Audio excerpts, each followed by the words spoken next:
So can you give me the latest stats on TRA? How many set-top boxes, how many clients, etc.? Um, well, the clients represent, we've got 45 or so brands that are big TV spenders. We've got about 10 seller-side clients, TV networks, local stations, cable operator that are using our data. It's about 10 billion worth of TV ad revenue, more than that on the seller side, and about 1.4 billion. And that's like this morning's number. It'll probably be more next week. We just got another giant client. Congratulations. Thank you. But on the set-top box side, we've got moving up very close to 2 million now, and that's going up every month because now we're getting 4 different MSOs are giving us set-top box in more markets than we only were getting, other than TiVo, we were only getting set-top box data in LA. Now we're up, I think there's 10 markets in-house, and it started in January, and every month we get more markets. And if it stays on schedule, we'll have, one cable operator will have given us 35 markets by the end of this year. We'll be getting it, daily. And 3 other cable operators who are bundled together will be giving us 51 markets. And that with TiVo will roughly double the sample that we've got now on the set-top box side. We may decide not to use all of that. We're mostly concerned with using the part that we also have purchase data in the same households. Now we have purchase data for automotive in 100 million households, so essentially every set-top box home we get, we've got auto data on. We've got 57 million households worth of CPG purchase data, and we've got 74 million households worth of pharma purchase data.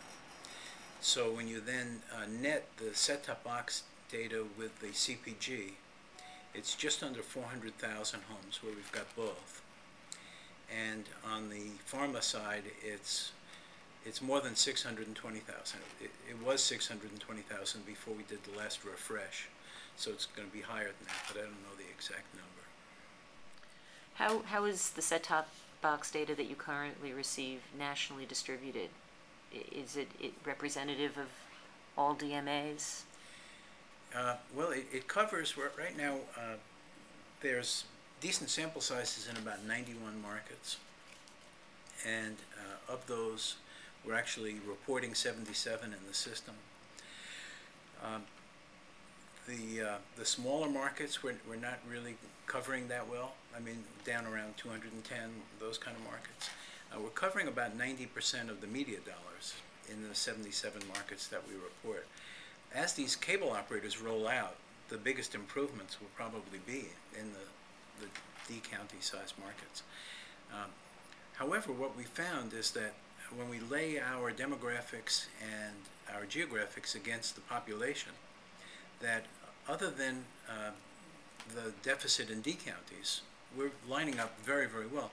And we don't depend on that. We use weighting and projection to weight it exactly to the population by all kinds of things, by over 100 different characteristics, ethnicity and so on, and especially county size. And when you look at the ratings that come out of it, they correlate very highly with currency. 0.95 is the last numbers I looked at. And we also correlate very closely with brand share data from IRI. And we subscribe to IRI so we can check out how close our numbers come to IRI. Are over-the-air homes and broadcast-only homes measurable in your service? In ours, they are, yeah, because of TiVo. We actually have, through TiVo, 17,000 over-the-air. Actually, it's higher than that. We thought it was 17,000 when we did the tabulation. It was 22,000. We have 22,000 homes, which of course is bigger than the National Nielsen panel, that are over the air. And even in local markets, it's a big enough sample. I think, we looked at one local market that is one of our clients, where we have a station client, And as I recall, in that market we had 600 over-the-air homes, and the meter panel in that market is only 300 homes. So we have more over-the-air homes. We have thousands and thousands of total set-top box homes in that market. I think it's 10,000. But we have 600 of those are over-the-air homes, and that was bigger than the whole meter panel in that market.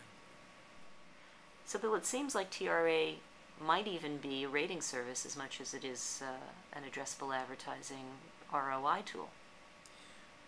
Well, it can be used that way. We have reports in the system, the AME report, Advertising Media Exposure Report, and the RF report, Reach Frequency Report, and AR, Audience Retention Report, that aren't in any way mixed with purchase data. In fact, you can mix those with purchase data, but you don't have to. You could just use it as a rating service. Nobody is using us that way, but we could be used that way, and we're not trying to horn in on anybody else's action, because we're basically filling an enormous gap. So we have enough to do with the gap rather than, colliding with others.